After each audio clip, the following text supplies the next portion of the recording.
Welcome back to the TV podcast on The Incomparable. Tonight we are continuing our Farscape rewatch. This time we're covering Season 1, Episode 3, Exodus from Genesis, and Season 1, Episode 4, Throne for a Loss. And just a reminder, if you're new to this podcast or if you just forgot from last time, we're doing the Wikipedia episode order for Season 1, not the Amazon Prime order. Amazon Prime is doing the air date, whereas the Wikipedia is the production date when the shows were produced and finished. I'm your host, Eric Scott, and joining me tonight again is my fellow co host, who I don't think is a DNA clone replica, Jason Johnson. See, this is the part where I was going to just stay silent and pretend I was the silent replica, but that really doesn't translate well to a podcast. So thanks for having me. It's good to be back. Yeah, a podcast of just one person talking, probably not really going to go very far. No, and nobody can see me sitting here being quiet, so it's kind of pointless, right? Yeah, the audio doesn't do the video any justice. All right, so tonight, like we said, we're going to do episodes 3 and 4. So let's get into episode 3, Exodus from Genesis. So we open with some scenes about life on board Moya. Rigel's painting a self-portrait, which really isn't very realistic, and also chewing and eating some of the food there too. Crichton's arguing with Dargo about wanting to brush his teeth. Dargo stuffs a small white creature called a dentic into John's mouth and says it eats bacteria and food debris. John's a little surprised at first, and eventually kind of says it's got a nice little minty taste. But then Dargo warns him never to swallow it, which I guess could be kind of bad. Suddenly, Moya comes to an abrupt halt as it comes upon what looks like some kind of asteroid debris field. Going up to the bridge, Aaron spots a Peacekeeper scout ship called the Marauder on the far side of the debris, which is keeping Moya hidden from view.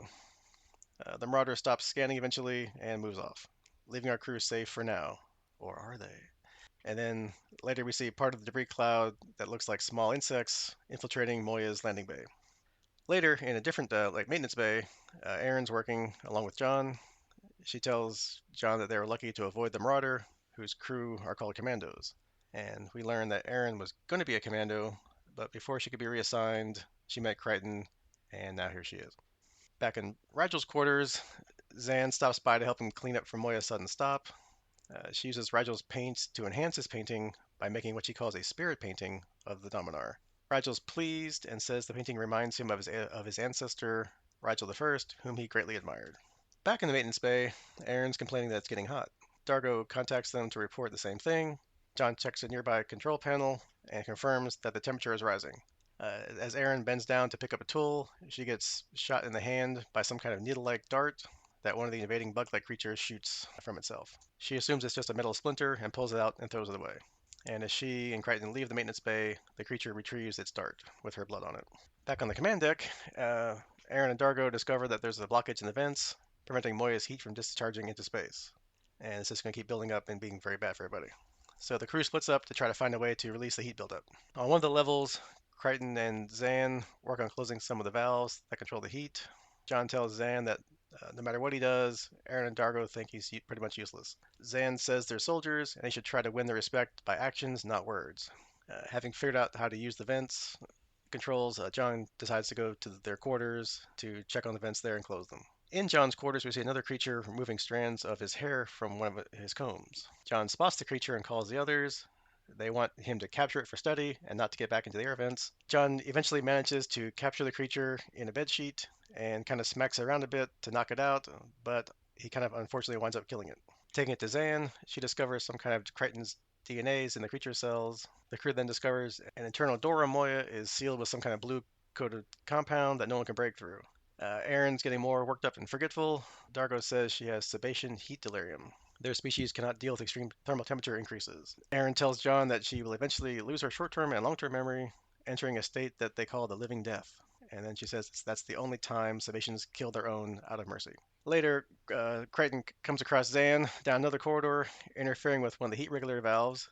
He tries to stop her, but she kind of beats the crap out of him, and then spews that same blue goo over the valve, locking it open, and runs away. John makes his way back up to the command deck and finds Aaron messing with the console. Pilot warns him to stop her from increasing the temperature further, and John tries to stop her, and you can pretty much guess that, yeah, she beats the crap out of him. Although while fighting, he managed to pull off one of Aaron's arms, and she falls to the ground just as the real Aaron shows up. Gathering the crew together, they discuss what to do about these duplicates of them and how to recognize them. They mark themselves with some paint as a way to know who's who. Later, Rigel discovers some kind of nest or hive behind one of the bulkheads and sees one of the creatures emerge from a cocoon. Zan comes up with a liquid that will dissolve the blue goo, but is attacked by one of the creatures and fires a dart into her neck. And we learn that Aaron is slowly succumbing to the heat delirium, and no one can raise Rigel. Later, John comes face to face with his own duplicate, and apparently the duplicate notices the dab of paint on Crichton's hands and seems to mimic the same thing, and then attacks him. John manages to beat his replica, and then learns also that they can't speak, apparently. Rigel finally comes back online and contacts the others, telling them that more duplicates are being created of the crew. Zan arrives in command and speaks to the crew in a different voice. She says that she's the monarch of the Drac and threatens to kill Moya's crew for interfering with the Drac's genesis. Crichton tries to play diplomat and talks to the monarch and learns that the Drac live in space but need heat to birth their young before they return back to space. Doing a little diplomacy, they come to a temporary arrangement that Moya's crew will remain in one room, locked up, and allow Genesis to be completed sooner. Those things can get back to normal and hopefully save Aaron from her heat delirium. So while they're locked away, that Marauder Peacekeeper Commando group returns and boards Moya. The commandos see what they think is the crew and starts killing them, but really they're the duplicates, not the real crew. John persuades Monarch that the crew is not behind these attacks because they're all locked up in the room.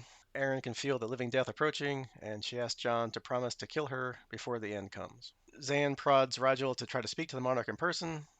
He goes down to the nest, and he's granted an audience and goes inside the Drac nest. And after a tense moment where they can't contact him, Monarch again speaks through Zan. She's talked to Rigel and she trusts him. Crichton then tells her he's got an idea how they can defeat the commandos. He wants Monarch to raise the temperature even higher and allow Moya's crew to go free to deal with the commandos. While Zan tries to cool Aaron with a shower, John and Dargo go after the commandos, who also are suffering the same heat delirium effects that Aaron is. On the command deck, several duplicates of Crichton surround the commando leader, who manages to attack the real Crichton and hold a knife to his throat. John convinces the soldier that if he kills him, then just another Crichton will take his place. He tells the commando to tell Crace what he saw here and to let Crace know that he picked the wrong species to mess with. The commandos know they're beaten and they're almost dead from the heat delirium, and they leave Moya. Afterwards, John tells Dargo he hopes Crace will leave him alone, but probably not. Pilot reports the temperature's back to normal, and the Drax leave Moya, and Monarch makes a final connection with Zan to thank the crew, and Rigel especially, for helping Genesis to be completed. Later, Crichton's helping Zan to her quarters, and she tells him that he did pretty well, and time and patience will help John adjust to his new life and his new companions. John leaves Zan to rest and winds up on Moya's viewing deck, where Aaron is. She's feeling better, and she tells him that she used to think lesser life forms were useless, and Crichton kind of realizes that she's actually talking about him. She asks him if he could have kept his promise to kill her before she entered the living death, but Crichton just turns away and doesn't really answer her. And they stand there quietly and watch the Drac swarm fly away. A couple little bits of trivia.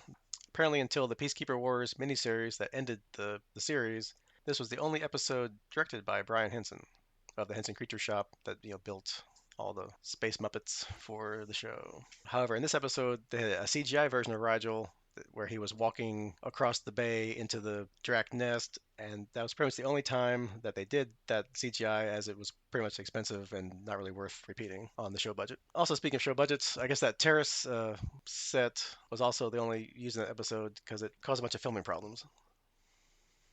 Yeah, I think the CGI comment's kind of funny because can you imagine having to defend that one to the bean counters and be like, hey, look at this great scene we made. It's like 3 seconds of him walking across, and here's how much it costs. That'd be a tough one. So Yeah, and also I guess for the time, I guess this was like the late '90s. CGI wasn't, I guess, as good as it can be now, so it kind of looked a little janky. So he's kind of walking, kind of weird, like waddling almost across the deck. oh yeah, I'm sure there's high schoolers now that could do that on their personal laptops, but back then this was a pretty expensive deal. So Yeah, I'm sure it's probably pretty cool back in the late '90s. But so I guess plot wise, I mean, this is kind of your typical, I don't say typical, but like that the trope of the crew encounters a race of aliens or something that takes over the ship. They think it's for evil reasons or bad reasons because bad things are happening, at least to Aaron anyway. But yeah, really they're nice, or at least not as evil as that everybody thinks, and everybody finds out they can work together in the end, and everybody's happy. yeah, it's your one big misunderstanding. Although I will point out that they shot them with darts at the beginning, so to get their DNA. So there's some ethics questions there about the collecting DNA without permission, and stabbing them to do it, and all the fun stuff that goes with that. But it, like you said, it's all a misunderstanding in the end, and everybody gets to go their own way happy. And it's a good again reminder that not all aliens are humanoid, and we shouldn't approach, especially I think the show's trying to point out, we shouldn't approach everything as cookie cutter Earth view, right? So Yeah, because kind of as we learned earlier, like this side of the universe or galaxy or wherever John went to, they're kind of more, I guess, symbiotic with their world. Like, rather than having a toothbrush to clean your teeth, for example, they have that little, dentic little creature that runs around your mouth and, cleans out your stuff, your bacteria and food particles. So yeah, you can't always judge a book by its cover, so to speak. Just because some alien looks like, a giant space cockroach doesn't mean they're not nice, right? at least in this universe, yeah. Right. Although I guess speaking of giant space cockroaches, I don't really get the Drax life cycle. It just kind of seems weird. Like they're out in space, however long they live, which we don't know. And apparently, in order to reproduce, they need heat, which I guess can't be like a sun because that would burn them up, right? So really, the only way they can reproduce is to get inside passing spaceships, right? Yeah, and you also can't think very hard about how their actual replication works because they need DNA, but they're trying to make other bugs, not other replicants, humanoid replicants. So what happens to the humanoid replicants after they go out in space? How come they have clothes? The clothes aren't part of your DNA. Last I checked. So and the marks, the paint marks that they replicate later. So there's a little bit of T2000 or the liquid metal Terminator versus Mhm. DNA replication that they just kind of play loosey goosey with. And again, it's a TV show. I get that, but it's kind of funny when you kind of approach it and go, well, how did you actually think this works? I'd love to have that conversation. Yeah, I mean, it's more like they probably should have been like shapeshifters. That probably been easier sell than the whole get their DNA and replicate. But they can't speak, obviously, 'cause I guess they don't have the translator microbes, so or the knowledge either, really. So they just look good, but they don't do anything, right? So Yeah, and that kind of brings the question: if you were mentioning the Drax life cycle, is this the first time they've encountered intelligent life, or is this colony at least? Because they seem pretty clueless about how to interact with humans, or I say humans with the life forms aboard Moya, but you would think if they've been replicating Genesis for you know their species history, that this wouldn't be the first time they've gone through this similar encounter. yeah, or if they this group of Drac, I guess, don't know, or obviously, I guess they come from somewhere. Yeah, whether they have like any kind of memory, or if because the monarch wasn't there, maybe, or they didn't. Because it seems like you should have the monarch hit one of the people with those darts they hit with Zan with, and then she can speak with people, and they can come to start communicating and have a dialogue, which actually worked. Once they could do that, they had a negotiation. Oh, a misunderstanding. Okay, do your thing. Just get it over with. You're hurting one of our crew, rather than the whole let's make non-talking, almost like guards, I guess. They're just kind of standing there trying to help, I guess, increase the heat so they can get things done faster. But they're not really. I guess the drones, right? They're not really doing anything. They don't have. They can't think for themselves. Or at least they don't seem to, although they fight for themselves. So, I mean, unless she's controlling the whole thing. There's a lot of unanswered questions, but again, it's a good episode. It's just not a one you want to tear into very much. Yeah, and really the important bits isn't the plot of the story. It's more like the crew interacting with the crew interacting with themselves. The Drac themselves. Yeah, okay, it's a plot device, really. Plot bugs. Yeah, right. Plot. I guess obviously that's the more interesting part of the story is the crew interacting with themselves, right? So we have pretty much a lot of that, and during the opening, and then once the Dracs show up, because we get John and Aaron, learning more about each other, and yeah, at the end, Aaron gets over her opinion that humans are useless and should be squashed, as she put it, right? Yeah, and I think that's going to be a constant effort the show goes through is to show the growth and the crew gelling, right? Because as Crichton spends quite a bit of time talking to Zan about, he's got to figure out how to earn the respect of these warriors that he's definitely not one of. Yeah, and even trying to figure out his environment, because I think he said like it takes him like 10 minutes to figure out how to open a door, right? Because everything in this side of the universe is completely alien. It's organic. The technology is totally different. He doesn't know how anything works. He's at least he can understand people because of the microbes, but other than that, he's just kind of wandering around like, okay, I don't know what any of this stuff does. Well, and he should be grateful that he could breathe the same air they do. So Yeah, well, there's a bonus there. So yeah. All right, be really, really short series of that. and or inconvenient for him to have to be in a has environmental suit everywhere they go. So Hmm. I guess while we're talking about John and Aaron, kind of one of the funny lines when they're in the maintenance bay at the beginning, talking about commandos and how they're this like super force. And Aaron's like, I'm sure your world has no force so ruthless and so disciplined as the commandos. And then John's like, yeah, we call them linebackers or serial killers. Depends on whether they're professional or amateur. yeah, and I love that line because I was actually wondering which was which. That's kind of the fun part about Farscape is John keeps throwing out like Earth references that of course nobody's going to get other than the audience, right? The crew won't have a clue what he's talking about. Yeah, I mean I didn't write them down, but there was quite a few other ones as he references characters or movies or anything like that. Almost similar actually to how Star Lord riffs in some of the Guardians of the Galaxy movies later on. For a more modern take on that same idea. So. Yeah, and then they think he's kind of useless and silly about as much as the Moyo crew thinks John's useless and annoying, right? So Well, if you take a human off of Earth, and we're pretty much silly everywhere we comparatively. So I think that's pretty fair. That's probably yeah, accurate. thanks. So And then we have other other interactions. We have Rigel and Zahn or Zan. I keep intermixing the two. I think they call her different. Whoever's calling her calls her different names.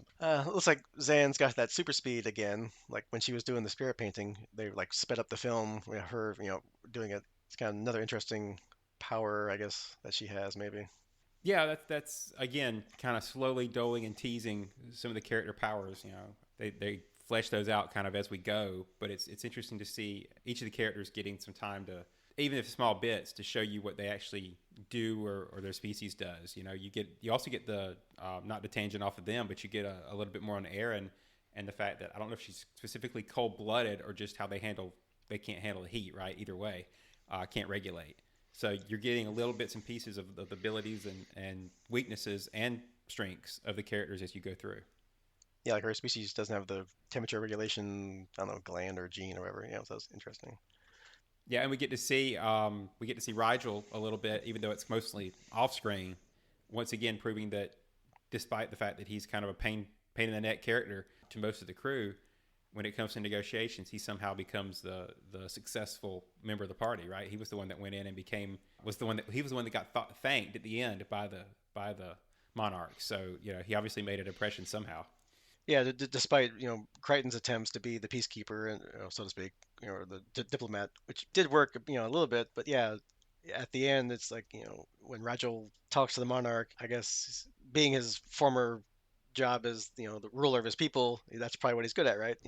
Talking, making deals, BSing, schmoozing people. So he managed to get on her good side, and yeah, she's like, I trust him, so whatever he said must have been great. Yeah, I do think it's funny that mostly happens off screen and on screen. He's not successful at any of that. He was in the cell with that um, other alien earlier, and he just botched all of his negotiations and stuff. But then here again, he's having trouble getting in and is afraid to go in and deal with it. But then off screen, he's completely successful and gets thanked. So I think again, it's kind of funny, but it works. It makes the Yeah. character successful. After Zan talks him into it, tries to compare him back to his, Rajal. What would Rajal the First do?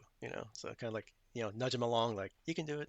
Which that's more of like what Zan's becoming like the jack of all trades kind of character, right? She's like a doctor, a scientist, like a mystic priestess with mystic healing abilities and pain sharing abilities. She's like the ship's counselor. She's telling John, it's okay, you'll figure it out.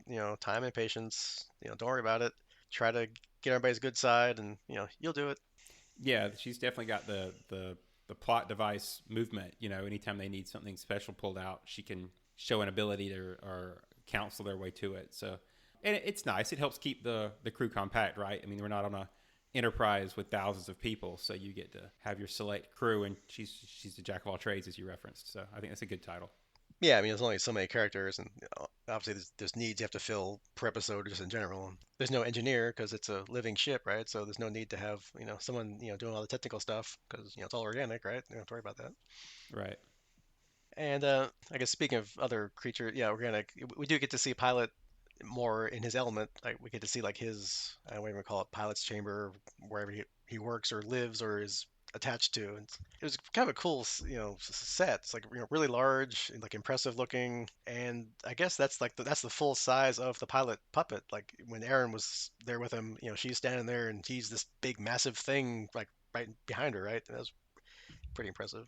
Yeah, I thought that was really cool because I may be wrong, but I think that's the first time we get to see him with another character in the room with him. And so you get, like you say, you get a sense of scale, but you also get a sense of realness, right? Because for all we know, he could have been 3 inches tall and buried somewhere inside of Moya's circuitry or something. We just, we really didn't have a context for it. But in this scene, we actually get to see Aaron go in and sit and interact. So, it makes it more of a real place and set piece. So I thought that was really nice. Yeah, because you kind of see like he's actually like he is plugged into Moya literally. Like he's in this like central console and he's got his however many arms. I didn't count them all, but he's got more than a couple little claws, arms, whatever. And yeah, it was really impressive. So obviously we'll get to see more of that chamber, unlike what we said in the trivia, where that one ending observation dome I guess didn't work out for whatever reason. So they never showed it again. Yeah, they scrapped it, moved it to a different TV show, probably. Yeah, right.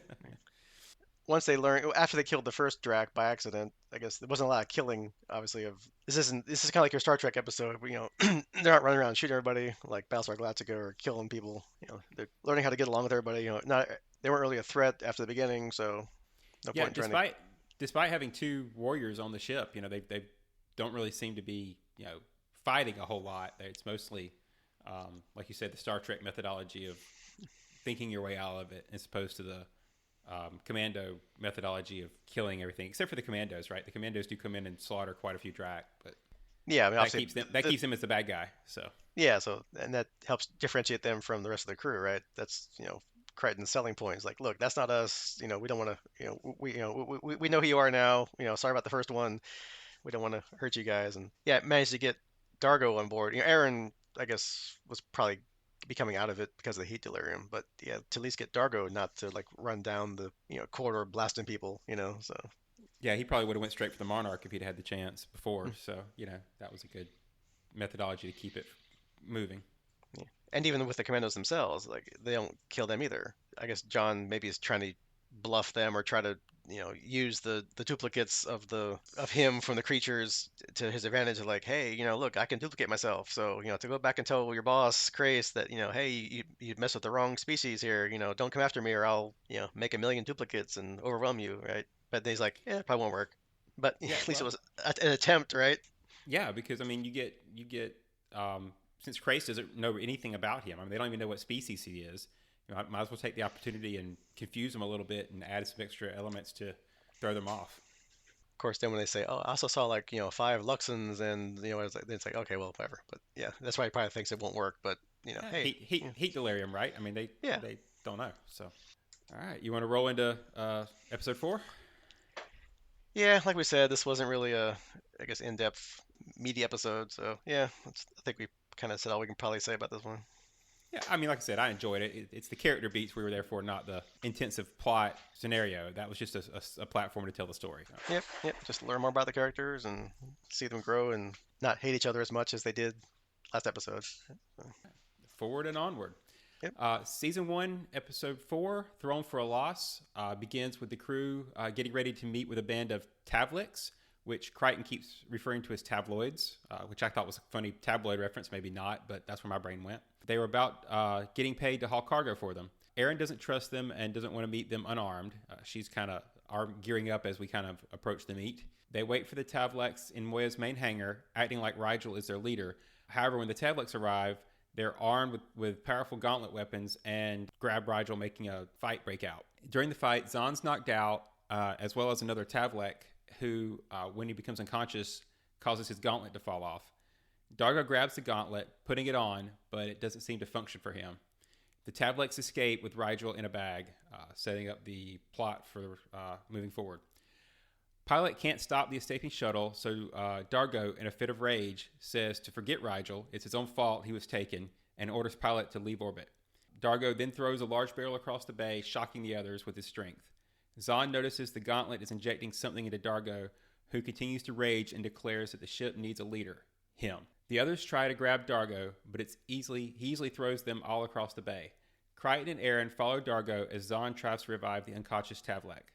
Dargo has figured out the gauntlet and fires an energy blast at Aaron and Crichton. Aaron shoots back, but her shot is blocked by the gauntlet, which manifests extra abilities, for shields and all that kind of stuff. The young Tavlek says the gauntlet injects a stimulant, increasing the wearer's strength, but that the Moya's crew are too weak to handle it.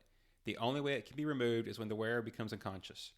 While Dargo threatens to rip off all of Pilot's arms if they don't leave orbit, a transmission is received from Bakesh, the Tavlek leader. He wants his teammate back, plus a hangar full of Purity 9 Corvinium in exchange for Rigel. They have one solar day or they will kill Rigel. The transmission ends. John and Aaron try to knock out Dargo with the sleep mist Zahn made, but the gauntlet increases the stimulant and the mist doesn't affect him. They wisely retreat, and John has another idea. He has Pilot close Moya's coolant vents, raising pressure within the ship. When Dargo tracks down John and Aaron, Pilot releases the pressure, causing Moya to shake violently. This causes Dargo to fall and knock himself out. The gauntlet comes off and is picked up by Crichton and Aaron. The young Tavlek tries to escape, but Zahn overpowers him and locks him in a cell. Meanwhile, down the planet, Rigel is also in a cell, trapped up to his waist in dried mud, while in an adjacent cell, another creature, Jotheb, next in line of succession to the consortium of Trow, is also a prisoner. Moya's orbit is decaying because the control crystal is missing. It turns out that Rigel stole it to be part of his scepter to appear more important to the Tavleks. Dargo is still sleeping off the stimulant from the gauntlet, so Aaron tells John to come with her and her prowler down to the planet. John refuses to go, so she punches him, knocking him out, and takes her with him anyway. Down on the planet, John and Aaron locate a Tavlek hunting party, and Aaron needs the gauntlet to overpower them. John says she's nuts to use it after what it did to Dargo, but she says he can sedate her when she gets back and remove the gauntlet then. Aaron quickly deals with the hunting party, but while she's questioning one of them, the others wake up. John tries to use Aaron's pulse rifle to help out, but he accidentally overloads it, causing it to explode. The Tavleks then flee. Back on Moya, Zahn's Tavlek prisoner is suffering withdrawal symptoms from the gauntlet stimulant. He attacks her, drawing blood, but she easily overpowers him. She mixes a few drops of her blood into a potion and gives it to him, which seems to relieve his withdrawal symptoms. Aaron refuses to have John use a sedative to remove the gauntlet. When John tries to inject her, she throws him aside easily. However, Dargo finds them and challenges her to hand-to-hand combat. When Aaron tackles Dargo, Dargo uses his tongue and knocks her unconscious. With Jotheb's help, Rigel gets free of the mud, but he is caught and choked to death by Bakesh. Jotheb revives Rigel, telling Bakesh that his people will pay Rigel's ransom. After Bakesh leaves, Jotheb welcomes Rigel to the consortium of Trow, saying that all of Rigel's subjects are now part of the consortium. But Rigel begins laughing. He tells Jotheb that although he is a Dominar, he was deposed and imprisoned and is now worth nothing. John and Dargo locate Rigel's cell, but he's gone. Jotheb tells them Rigel is being moved to a secure location via shuttle. As they leave, Tavleks find them and attack. Aaron opens fire, making the Tavleks run for cover. As John and Dargo escape, Dargo is shot in the back by a Tavlek. They make it back to where Aaron is waiting, and Dargo collapses. Dargo asks them what color the blood is, and it's dark red. Aaron then suddenly starts pounding Dargo's on the back with her fists. She explains that Dargo's wound isn't cleansed until the blood runs clear. On board Moya, Pilot tells Zahn that Crichton needs her help to scan for the Tavlek shuttle. She lets the Tavlek boy find his own way back to his cell, but he tries to escape instead. Zahn tells Crichton where the shuttle is and then goes to search for the Tavlek. John doesn't have enough time to get to the shuttle unless he uses the gauntlet. Reluctantly, he puts it on, and when it takes effects, he runs off into the jungle. Zahn finds the Tavlek boy preparing a stimulant injection and stops him. He attacks her, and she overpowers him again, and angrily says that she could tear him apart, but she doesn't want to, as he isn't her enemy. The stimulant he's trying to recover from is. John reaches the shuttle and takes out all the Tavleks except for Bakesh. He and Bakesh exchange fire, but John starts to feel weak. The stimulant has run out in the gauntlet. John says Rigel isn't a Dominar, he's an escaped mental patient. Bakesh says Rigel isn't insane. Fine, Rigel's contagious. Ever hear of chickenpox? Nope, Bakesh is not buying that either. Finally, Crichton just comes out and says that Rigel is worthless. He's an obnoxious gas bag, and who's going to pay for that? The crew have nothing to offer. Rigel lied to the Tavleks to impress them, and Crichton swears that's the truth. Bakesh says it's been so long since anyone told him the truth that he doesn't recognize it anymore, and releases Rigel. Crichton demands to know where Moya's control crystal is, and Rigel says it's safe and sound, and then sheepishly admits that he swallowed it. Back on board Moya, Aaron and Dargo wait patiently for Rigel to poop out the crystal. He gives the crystal to Aaron, promising that he washed it. Maybe. Zahn receives a transmission from the Tablet Boy and is disappointed to find out that he is wearing the gauntlet again. My choice, he says. The interesting trivia for this episode was that Jethro was operated by putting a false floor in the cell next to Rigel, and the puppeteer was up to his waist inside of the rig. Crichton makes two mistakes with his pop culture references. The first is the movie where John Wayne played Genghis Khan is actually called The Conqueror, not Genghis Khan. And another where the title of the character in Kung Fu is called Kung Fu rather than Kane. And finally, this episode features one of the first nicknames that Crichton gives to Rigel, Fluffy. According to Ben Browder, it was unscripted and was based on Rigel's eyebrows. So, what'd you think of this episode, Eric? So, kind of a little bit in the last episode, but more in this episode is kind of what I remember most about Farscape. It's like, it's like action, I like action comedy. So I love the witty dialogue, like the banter back and forth, between the different crew members, the different like jokes, like how they react to things. But yeah, kind of like I don't remember too much about Farscape, having watched it, now like what, 20 years ago, right? But that's kind of the one thing that kind of stands out is like this is kind of like the template for what I remember the whole season, the series being like. Yeah, and it's kind of interesting how as we go, now that they've actually got some relationships built and stuff, they can start playing with that a lot more, right? There's a little bit of history between the characters, which there wasn't before, so they can kind of make references. You start getting nicknames, endearing nicknames, not just insulting nicknames. You start getting more references and trying to educate each other, and more understanding, right? I mean, if you go back to the first episode, would Aaron have tried to beat the blood clear, or would she just kind of have walked away if Dargo needed help? So we're starting to get a little camaraderie and assistance with each other going, which I think leads to, like you say, a lot more of the snappy dialogue and template to flow. Hmm. Yeah, because now like you said, they're becoming more like a crew. They're caring more about each other. Last episode, Dargo and Aaron kind of didn't really like each other still. Like Dargo's like, yeah, she's gonna die, whatever, that's great, who cares? And this time around, she's helping him by trying to get his wound cleansed. And then later, when they're both kind of exhausted from the withdrawals from the gauntlet, they're kind of laying there in the grass while Crichton runs away. One of the pieces of dialogue was like, "Who'd have thought there'd be a race more clumsy and pathetic than the Luxons?" Talk about John, and then like Dargo kind of like drops Aaron to the ground. He's like, "Oh, I'm sorry. You know how clumsy we Luxons can be." Right? Yeah, yeah. That's a twofer, right? Because not only does she get to insult humans and John specifically, he also gets a dig in at Dargo, who gets his revenge immediately after. So it's kind of a nice back and forth. Yeah, it's more playful this time than like mean spirited, right? It's Oh kind of yeah, like now it's becoming like what I remember the show being like. The crew's tight together. They have like experience, like past experiences. They're playful, sniping one another. Not really insulting, but just kind of like wisecracking with each other. yeah. I mean, obviously, in these type of shows, it's kind of hard to judge how much time passes between episodes. We don't know how long they've been together specifically, but there's definitely growth as they develop history. So it's kind of cool.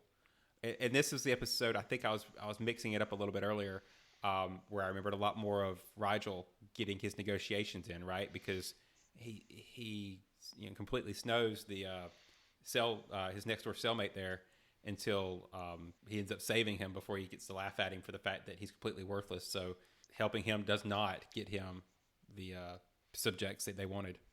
Yeah, because even Rajo manages to bluff Bakesh. Obviously he thought he was worth something. That's why they stole him, right? And then I guess Ragel's so annoyed Bekish anyway that Bekish just didn't care about getting the reward or the ransom. Yeah, he winds up killing him anyway. And then when Jotha brings him back to life, he's like, okay, well now I brought you back to life. Now all your wealth and riches and people are now part of my Consortium. consortium. Yeah, it's like, not necessarily. Yeah. Good luck with that, right? Yeah. Yeah, and even after that, I guess Jotham still, I guess, likes Rigel in some respects because when John and Dargo show up, he's not like, yeah, he went somewhere I don't care, I don't know. So he at least tells them truthfully what happened and where he went, right? So he must Well, not exactly hate him, right? right. He probably earned a little bit of respect there because while Jotham was out of his what he thought his reward was going to be, he probably has respect for somebody who was able to pull one over on him. So that was my read anyway. Mhm. Yeah, because his people were going to pay his ransom, so he had no real, I guess, skin in the game, so to speak. He didn't really care, I guess, what happened to Rigel, but I guess they formed some kind of friendship or bond. I guess as captured rulers, even an ex-ruler, still a ruler, right? So Yardstick? I don't know, something like that. yeah, right. And yeah, I mean, they do a good job, like not showing too much of Jotham, right? I guess you can't have these complicated puppets like Pilot and Rigel in every episode for alien races, right? So what they did with the budget, they kind of kept him pretty much secluded behind the partition between the cells and had like different effects where they kind of hide him from it. So Yeah. Although, and I think that's part of what I'm enjoying about watching the shows. I miss some of the practical effects. Are they less realistic than our super CGI ones? Probably. But it's kind of cool to go back and watch some of the old school practical effects of letting your imagination do some of the work.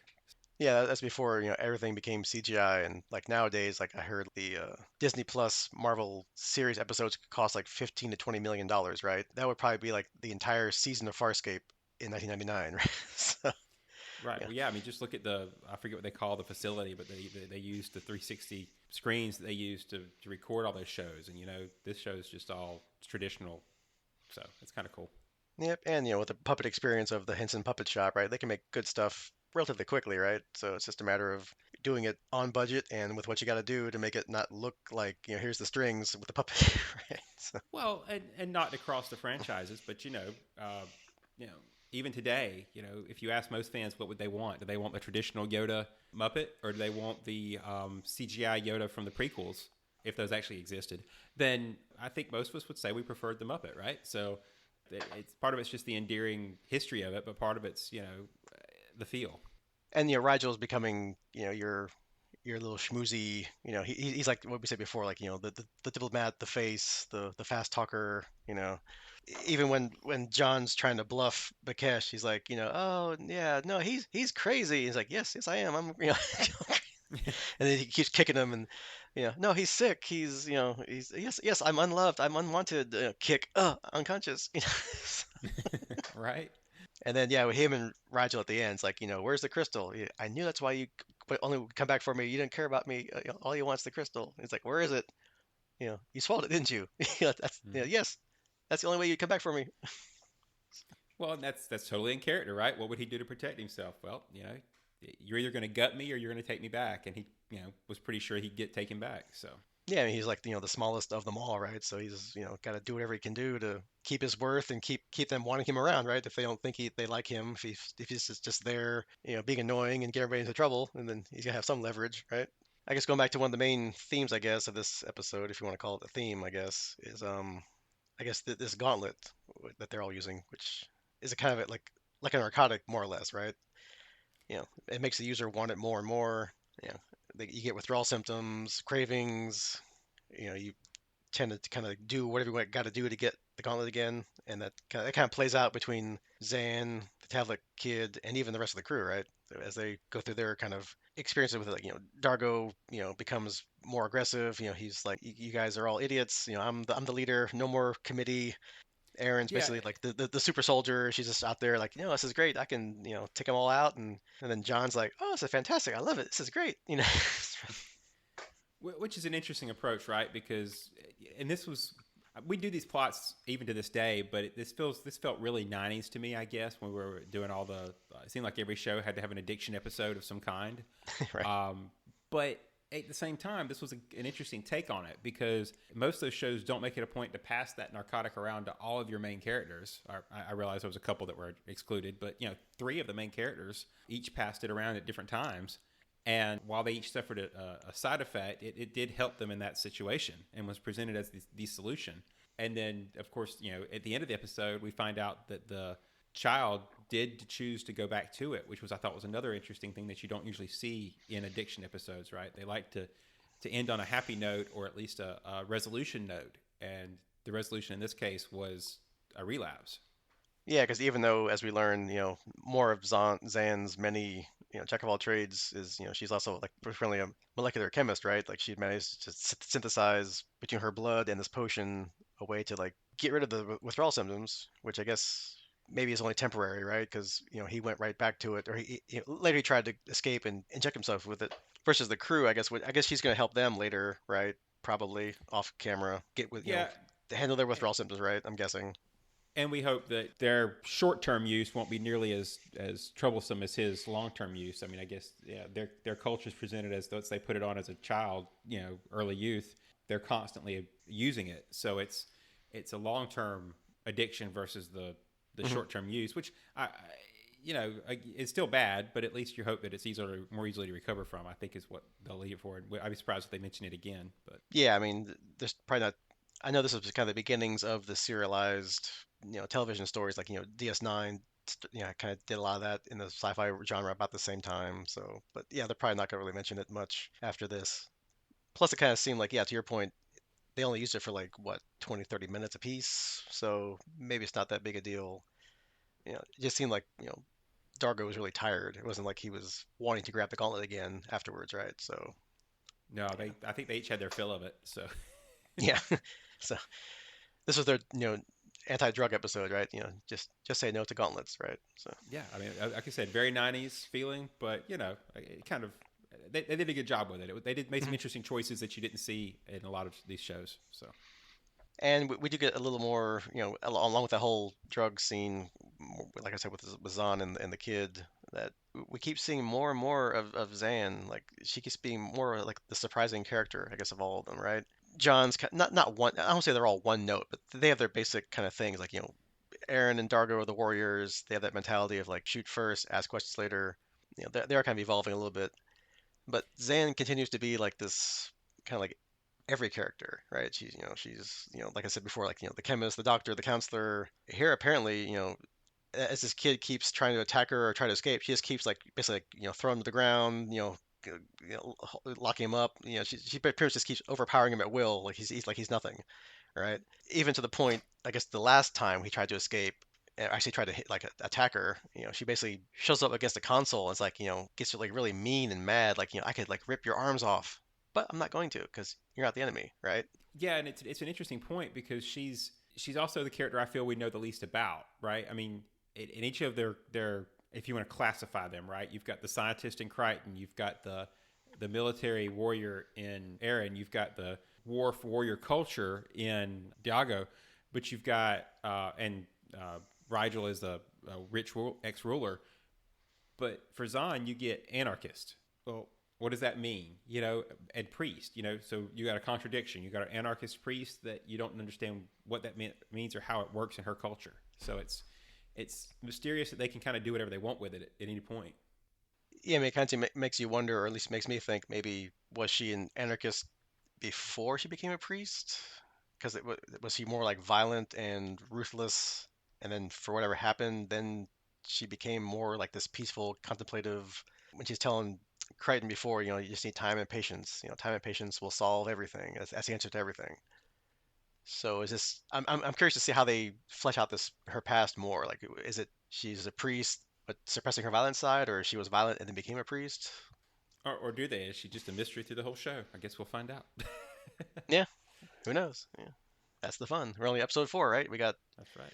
dozens more episodes to go. So Yep. And speaking of that, coming up next, I guess, is episode 5, Back to the Future, and 6, Thank God It's Friday again. yeah, which the way these two episodes, at least title wise, it kind of seems like both of them might be like the same, either like time travel-y or flashbacky kind of stories. So I'm kind of curious, since they filmed them, obviously this is the order again, the production order, so they filmed them in this order. I'm kind of curious if it's like the same.